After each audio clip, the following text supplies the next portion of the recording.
As a general rule, if you never talk about suicide ever, nobody's going to get mad at you. So if you don't want any backlash, just don't talk about it. Never talk about suicide. No one's going to get mad at you. Ideally, talking about suicide would be left up to professionals, people who know what they're talking about. But unfortunately, as been proven in the last week, everyone seems to want to talk about it. If you don't know what I'm talking about, a few days ago, a popular YouTube vlogger posted a video that showed a dead person who had killed themselves. He was making jokes, being very inappropriate. Following that, a lot of people made videos condemning him, also giving their thoughts and opinions on suicide. Problem is, I don't think everyone knows quite how dangerous it can be to talk about suicide in the wrong way, and how important it is to portray it in a way that has a positive outcome for people who suffer from suicide ideation. And no, just because you put the number to a suicide prevention hotline in your description, it doesn't make your video good. Your intentions can be good. If you talk about it in a way that is dangerous to people who suffer from suicide ideation, then you're part of the problem. If you really want to make a video about it, or if you really want to talk about suicide, here are the ways to appropriately talk about suicide. And this should be obvious, but don't joke about it. Don't make any jokes. Don't laugh about it. Don't joke about killing yourself. Don't tell anyone else to do it. If you're someone who can't talk about a serious issue without laughing, if that's kind of how you deal with serious issues, that's fine. But if that's the case, stay away from suicide. Don't talk about that topic. When you're talking about suicide, don't show the body or say the name of the victim of suicide that you're talking about. And I'll talk a bit more about memorializing a suicide victim later, but the reason you don't want to do that is because it catapults that person into infamy. It makes them famous for the wrong reasons, and that sends a message to people who suffer from wanting to kill themselves that if they kill themselves, they're going to be remembered in that way and they're going to be talked about by you. Also, there is a level of respect you need to show to the family of that person to not spread their public details. If you really, really want to talk about a victim of suicide, preferably don't say their name. And if you do have to show photos of them when they're in their normal situation, and don't show photos from the funeral or of the dead body or from the crime scene. Don't show any of those photos. Show photos of them from when they're in their normal life and when they're happy. Don't read the suicide note. If someone kills themselves, don't read their suicide note to the public. Don't make a video about it. And if you really, really feel like you have to talk about it, in a lot of suicide notes, they usually say things like, I love my family, I wish they're happy, everything else. That's fine. Leave out the controversial, explicit stuff. And the reason you want to do that, because a lot of the time in suicide notes, if the victim mentions things like they had a breakup or they got fired from their job, then that gives the idea to the viewer that their suicide is boiled down to one issue and was only a cause of one thing that they put in the note. And that leads us to number 5. Make sure you don't boil suicide down to one issue, because suicide is a huge issue that often people deal with for months, if not years, and is a result of many, many factors. People who commit suicide often also have mental illnesses, are dealing with drug-related issues, or have incredible social factors that lead to their suicide. The misconception that one bad thing might happen to you and then you kill yourself is dangerous to the community because it undermines the real struggle that suicide victims had to endure. And this might seem counterintuitive. Don't promote any suicide memorials, whether it's online or in real life. And also don't promote things like GoFundMes for the victims' families. Now that might sound cruel and horrible, and you might say, I want to support victims of suicide. That is great. When you promote the memorial of someone who has committed suicide,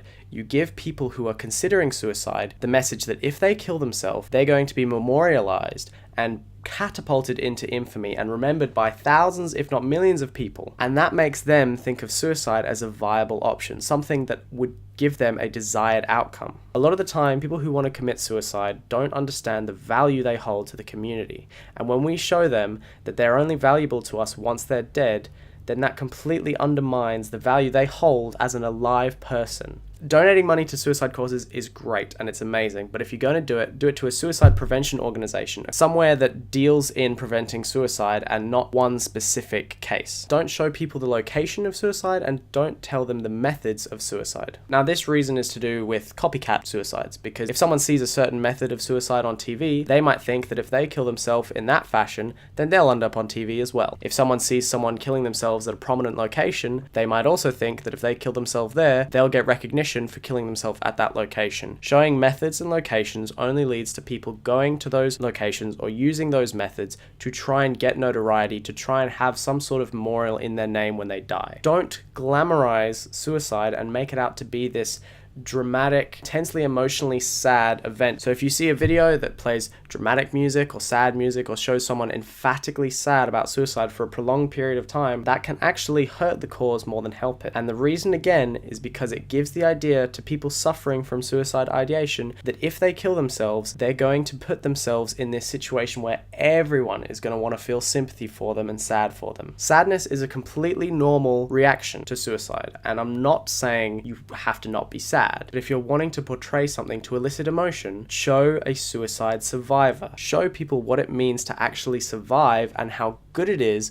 when people overcome suicide, rather than how sad it is when they succumb to it. See, if you portray suicide as this tragedy that no one could have helped, a senseless tragedy that no one could have done anything about, then it gives people the idea that suicide is the only answer and that they can only turn to that, and that prevention is not possible. It's a very common thing for people to suffer from feeling like they want to kill themselves. But when they do, it's incredibly important that they go and help themselves by calling a number or visiting websites that can help them. And when you portray their suicide like something that no one could have prevented, then it makes them think, oh, I don't need to put any effort into preventing my own suicide because no one can. And the final thing to consider when making a video about suicide is the focus has to be on suicide prevention and not the suicide itself. Just putting in a suicide hotline number or a website doesn't totally fix the issue. It's a good start, but it doesn't fix everything, because if your video still focuses on suicide, or you're still talking about it in a way where you focus too heavily on the suicide, the methods, the locations, etc., you're hurting the cause more than helping. The focus absolutely needs to be on suicide prevention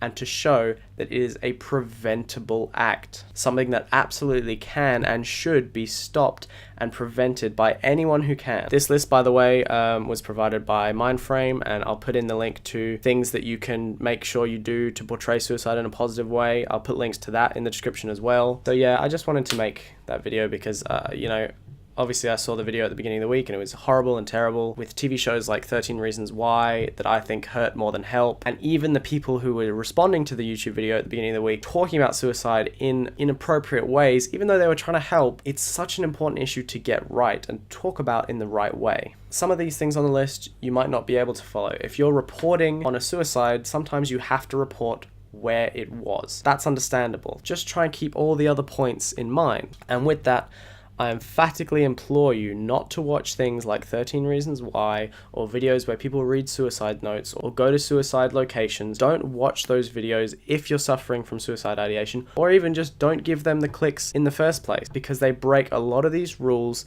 and are dangerous to people who suffer from suicide ideation. In the description down below, I've put links to a few websites and a video that show suicide survivors and tell their story of what it was like surviving suicide, and how, if you're struggling, what methods you can use to try and help yourself. There are also links and numbers to suicide prevention hotlines in a few different countries. But I'm just trying to show that even just a regular person do research and find out the appropriate ways to present this issue. It's not hard, and you don't have to be a specialist to at least try and get it right. Thank you very much for watching. I hope this helps anyone, and I'll be back in a few days with a more light-hearted video. Thanks.